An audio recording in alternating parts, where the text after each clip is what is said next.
Welcome to today's daily message. As we move from Easter toward Pentecost, you will notice in the readings a kind of subtle shift from the risen Jesus to the Holy Spirit. We see that in today's readings. So in the gospel reading from the Gospel of John, Jesus at the Last Supper promises to send the Spirit to be their advocate. In other words, to be their mediator. So the apostles are told that the Holy Spirit is the one to whom they should turn to gain access to the Father.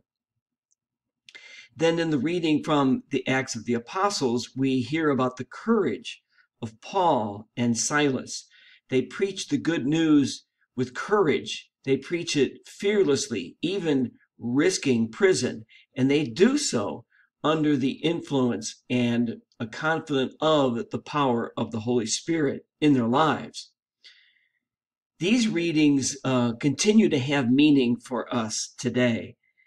As we read in John's Gospel, the Holy Spirit is still with us today, just as Jesus promised. The Holy Spirit is our mediator, our advocate, the one to whom we can turn to gain access to the Father.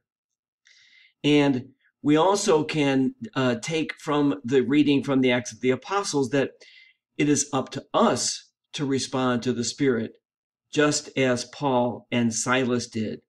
And what this means is that we're called to do more than just the nice things.